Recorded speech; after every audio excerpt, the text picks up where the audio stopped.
We got ourselves a little EOC practice. Good stuff. All right, so the formula for the surface area of a sphere is volume is 4 pi r squared. Rearrange this formula to solve for the radius. And it is obviously a Monday here. First thing I'm going to do is I'm going to divide out 4 pi on both sides because the opposite of multiplication has always been division. And this leaves me with the volume of 4 pi is the radius squared. Now, the opposite of squaring is simply to square root. And if you take the square to the right, you take the square to the left. Usually we worry about plus or minus, but it's assumed that the radius is going to be positive, so we keep the positive. So that's why there's no symbol there. And we are done. Like, that's it. Easy peasy lemon squeezy. All right, 2, a car's initial value is $20,000 and it decreases in value 15% each year. Graph the equation that represents the relationship between the year and the value of the car. You don't actually have to write the equation, but the car starts out at 20,000 and then it loses 15% of its value. So let's take our 20,000. Let's go the long way. Let's assume you don't know what 15% of 20,000 is. And it loses that amount, right? Oops, missed a zero there. This is really going the long way of doing this, but anyways, the next year it's worth $17,000. So there's 15, let's see, right in the middle would be, and oh, we're counting by twos. Nice. But anyways, year 1, we'd be worth about 17, which would be about right here. Now, we're going to take our 17,000 and multiply it by 0.15. And we have 17,000 minus that guy. We get 14,450 at year 2, so just a little under that. All right, year 3, we're going to lose another 15%.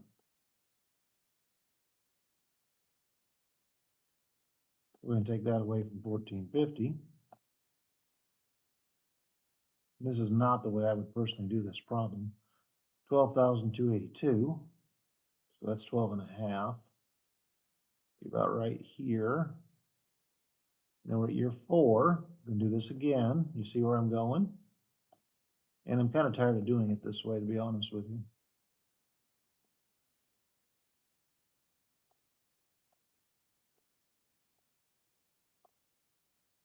$10,440.125. So year 4, we're about right here.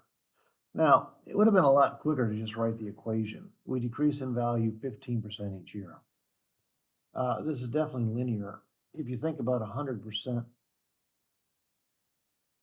minus 15%, you're at 85%. The car is worth 85% of what it was the previous year. A simple equation is y equals 0.85x and then plus the initial amount it was worth, $20,000. And that's the equation you need. Like, this thing goes out to 8 years. So let's see what it's worth in 8 years. And then we'll have 2 points. Take 0.85.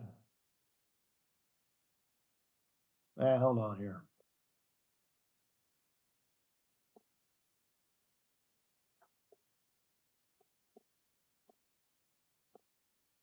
That is 100% not the equation.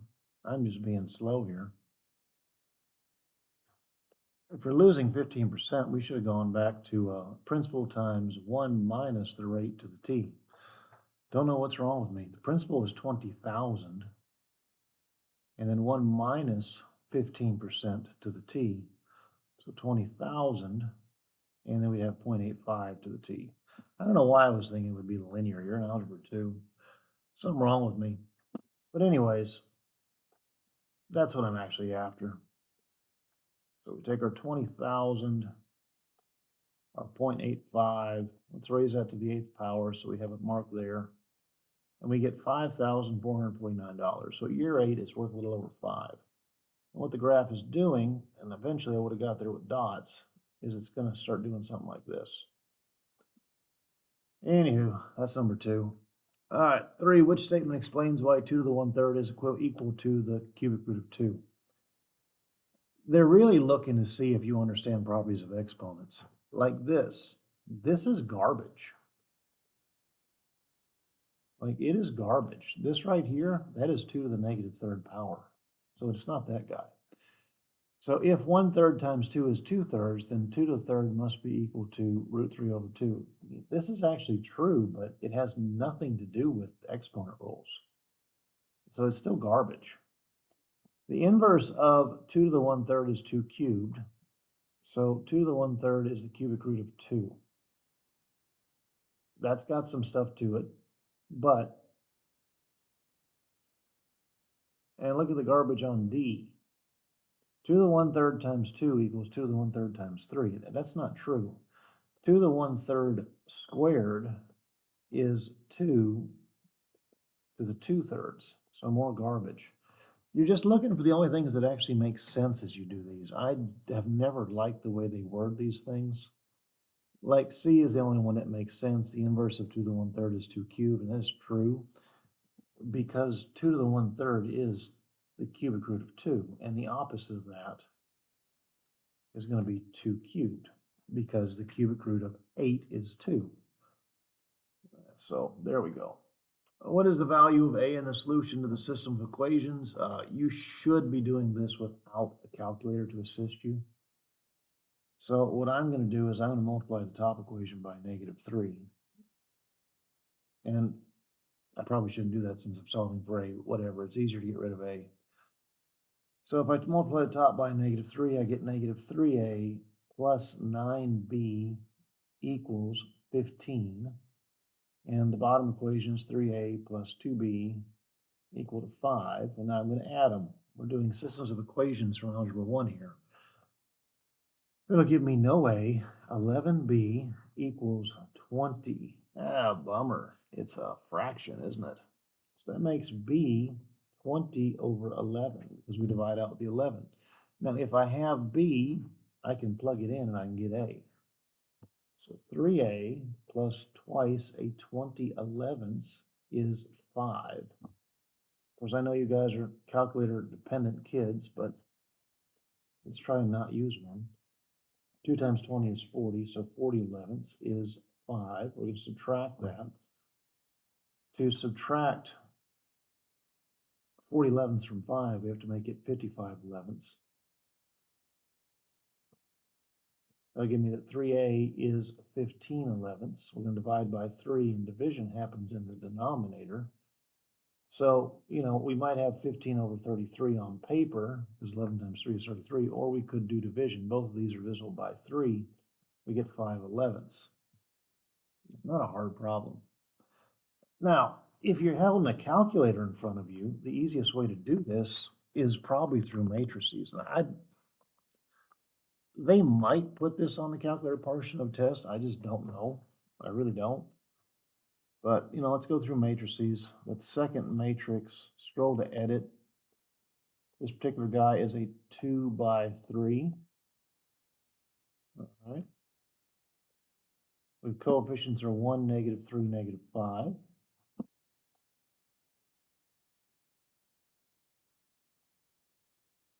And for the second one, 3, 2, 5.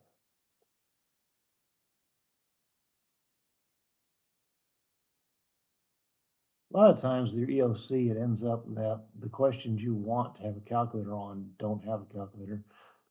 And the ones that you don't need a calculator on, you have a calculator at your disposal. So I typed that into my matrix. It's in matrix A. I went to second matrix again, going to math, ref, and I'm going to feed it matrix A. I'm going to press the magic enter key. I'm going to press math, enter, enter to make things fractions. And sure enough, A was 5/11.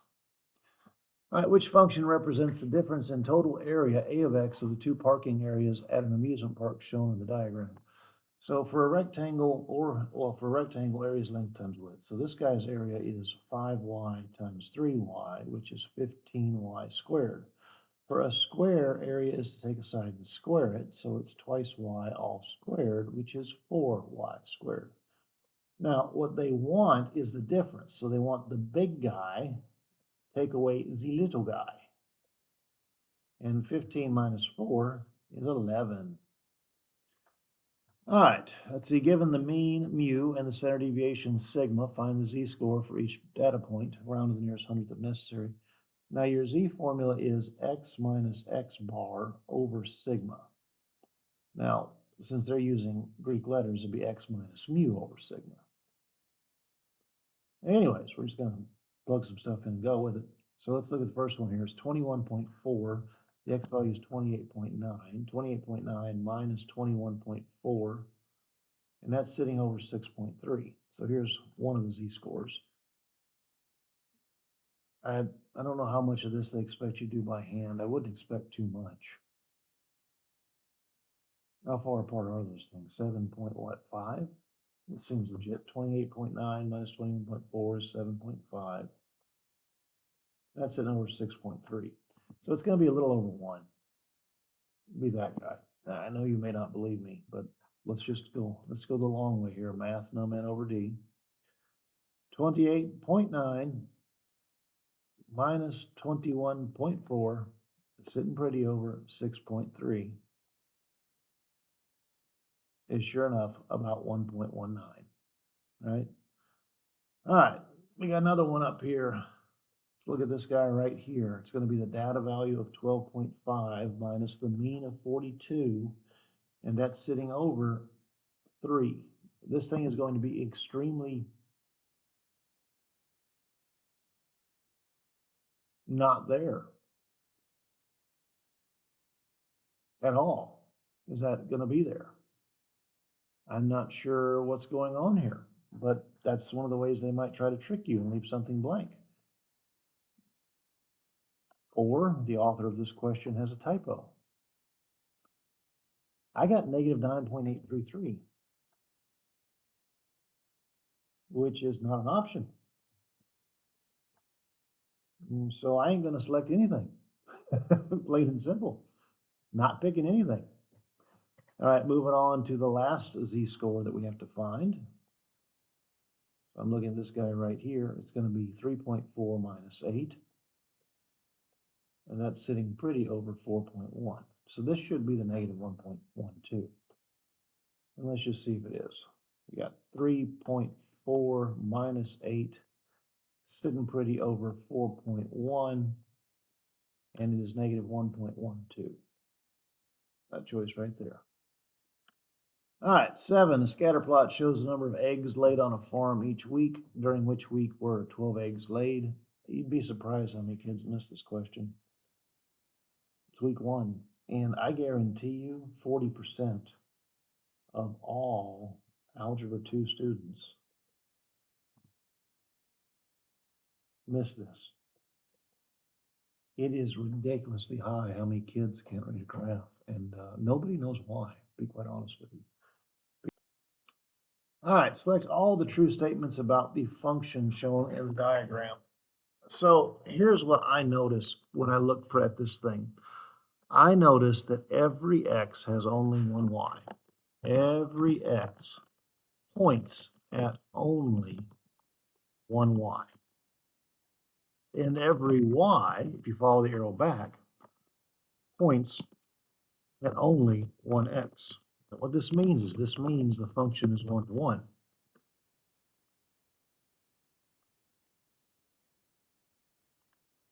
That means it has an inverse.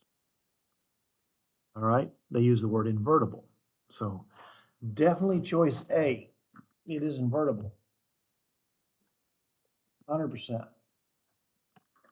Now, inverses swap domain and range. All right. That's what they do.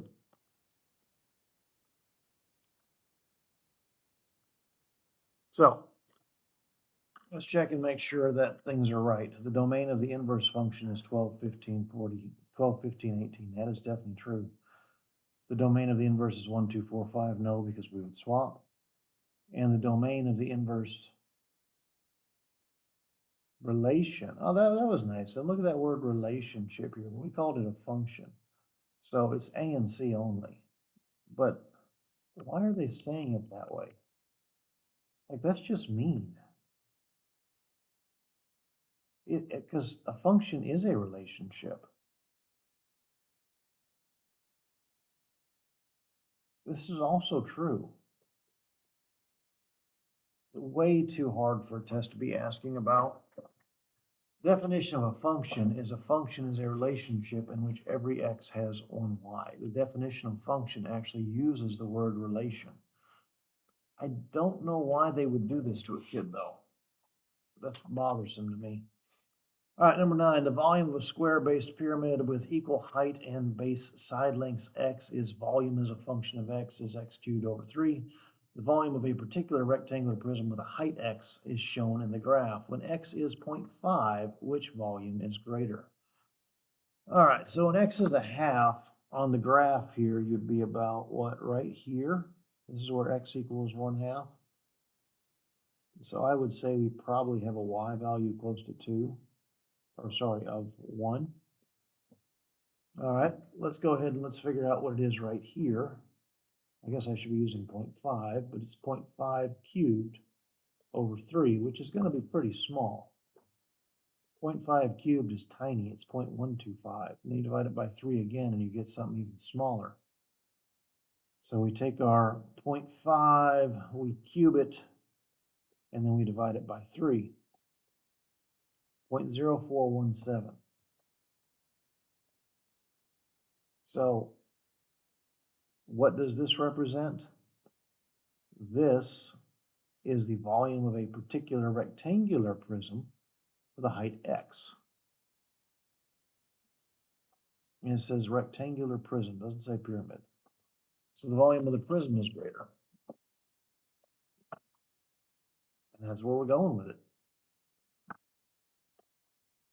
10, determine the number of solutions of the following system. It would be really, really cool if you could do this by hand. I know you think you can't, but look at this guy here. It has a y-intercept of -2. I bet she factors too. So she's going to factor as, let's see, we need to add the 3 in the middle. Oh, she does not factor.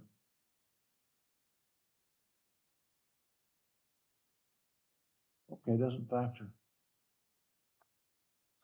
But she has a y-intercept of -2, and she doesn't factor. So I was going to do this one by hand, but I'm not going to. I guess I could do like vertex form, but boy, you guys did not enjoy that. Let's just do this the easy way. Let's take a look at the graph. I would kind of expect you to have access to a calculator on this anyways. Was that plus 3x minus 2?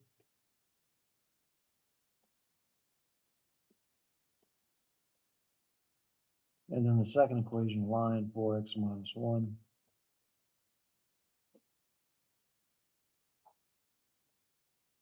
How many solutions does she have? It depends on how many intersections she has. And she has 2. Because what we had this, and then we had 4x minus 1, which is something like that. So 2 solutions. Number 11, a clothing store uses matrices to record the number of shirts, sweaters, and jeans sold on each day of the week. Select all the statements that are true. They sold 55 shirts on Wednesday. That's definitely true. Wednesday, 55 shirts. True. They sell more jeans and other items. That is false. They sell more shirts. I don't know how you can miss that. So, nope. They sell more items on the weekends. The weekends are Saturday and Sunday. And I would say that is probably a yes. Like all the numbers and all the categories are the biggest. So that's definitely true. They sold more sweaters than jeans on Friday. On Friday, they sold 9 sweaters, 5 jeans. True. They sold 8 sweaters on Monday. No, they sold 8 jeans on Monday. So A, C, and D. Easy peasy lemon squeezy. Match each expression with equivalent form using rational exponents. This is the whole x to the power over root idea. Is the rth root of x to the p. Like so. Remember, the square root has an understood 2. So this is x to the power is 5 over root of 2. So that guy goes right there. This guy would be x to the 2/5. Power is 2, root is 5. And this guy would be x to the 3/6, and 3 over 6 reduces to 1/2. That guy right there. Miss Connor wants to know whether her math lessons are interesting to students. They aren't. I'm a teacher. They're not. Select all statements that represent a statistical study. She conducted a survey that asked every student whether her math class was more interesting than last year's math class. That's not a. I don't know. It is, but does it answer a question? It is a study, but does it answer the question? I don't know. I don't like that one. One day, she asked each student who raised their hand how interesting they found that day's lesson was. The first 10 students, oh, I don't like her sampling technique. The first 10 students who entered the classroom on Tuesday were asked how interesting they found her math class. Okay, now we're getting somewhere. I definitely would say that one is. She tracked her attendance in class over a week and compared it to the attendance of the other math classes. No, student attendance has nothing to do. She randomly selected 15 students from her class and asked for detailed anonymous feedback. This is definitely the best one.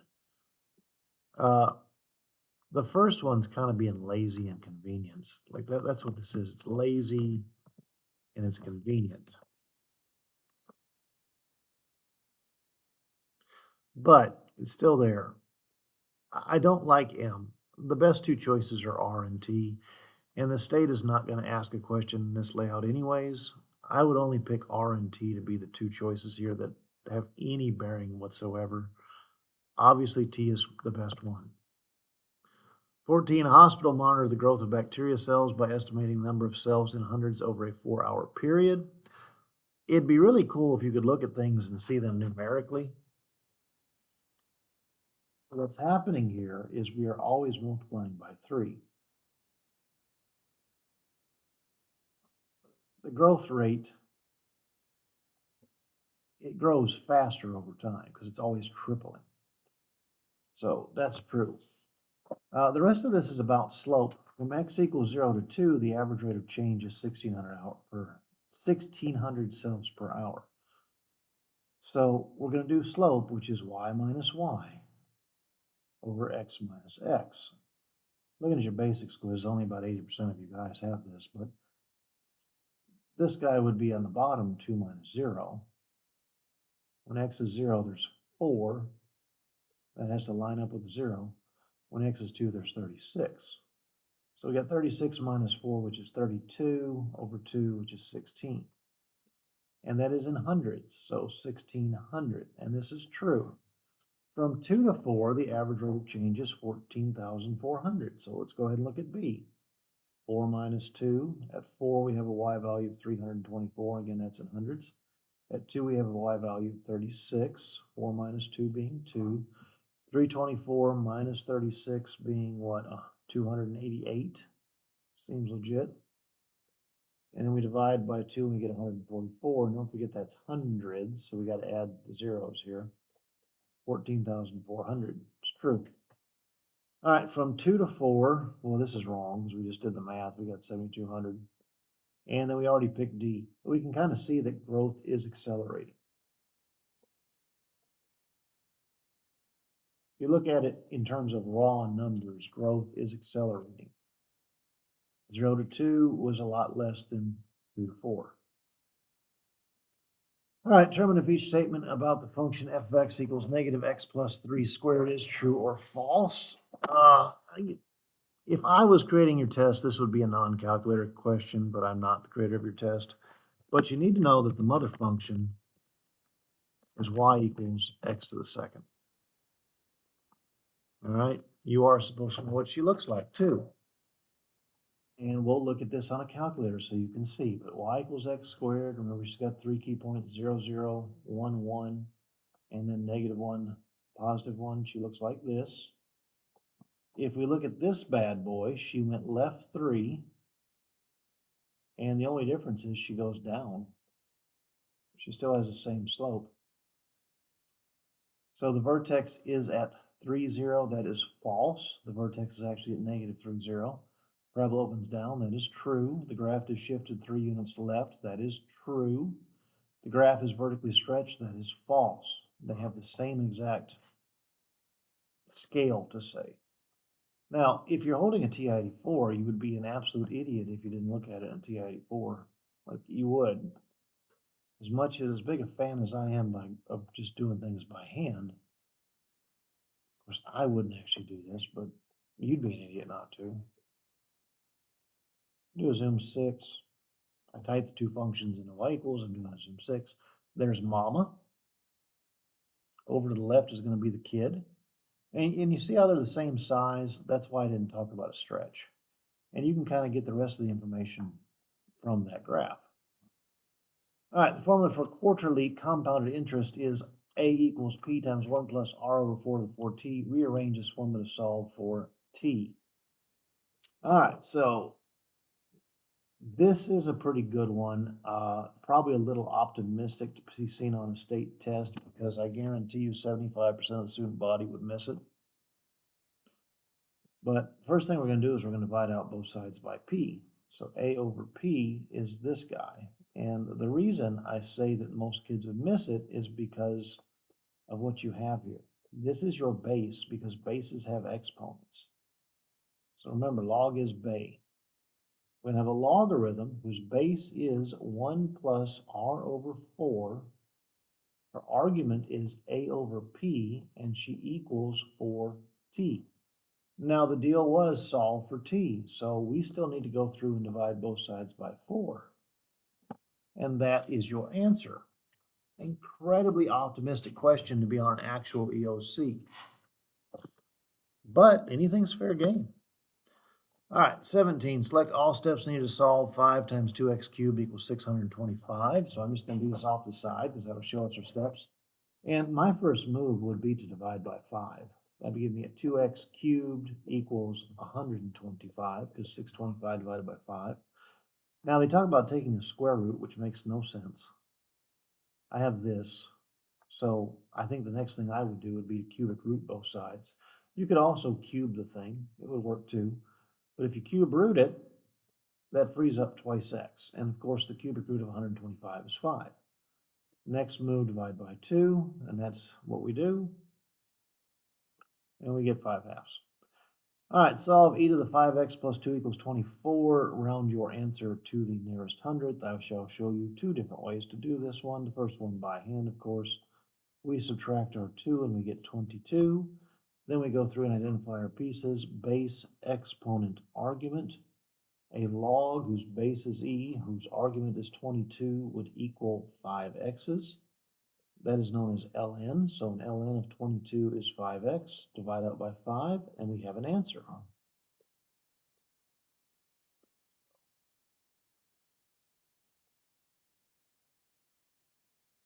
We get about 0.61. They want the thousandth, 618. The other easy way you could do this would legit be to do y1, y2, which for some kids would be easier, and for some kids it would not be. That was e to the 5x, second natural log. We take away 2. We put this guy in y2, make her 24. And the reason that kids would struggle is because even though I've showed you how to adjust windows 100 plus times, you would never adjust your frickin' window. You put a 24 in y2, so you're going to have to go to window. You have to change your y max to be 24 or higher. I'm just going to do 30. Then I'm going to hit the graph key. And then I'm going to hit second trace 5. And that's what I'm going to do in just a moment. Second trace 5. Get close, enter, enter, enter, and you will see we have something different. Why do we have something different? That means I have a typo.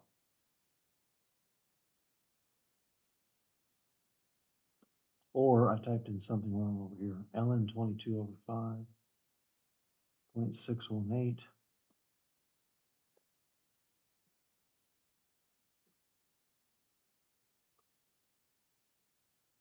Oh, bummer. That's supposed to be 26, wasn't it? Glad I did that. I didn't copy the problem down correctly. 0.652. Glad I checked with TI-84. Because if I remember right, that's what it had too, right down here, 0.652. All right, 19. I'm going to stop at 20, at least for today. I'll probably do more later. In conducting a survey at a playground to gather information about a new climber recently installed at the park, a surveyor only monitored the behavior of male children from the ages of 6 to 12. What type of bias does this represent? This is sampling bias, although that is not an option, so this would have to be observer bias. Usually you would call this sampling bias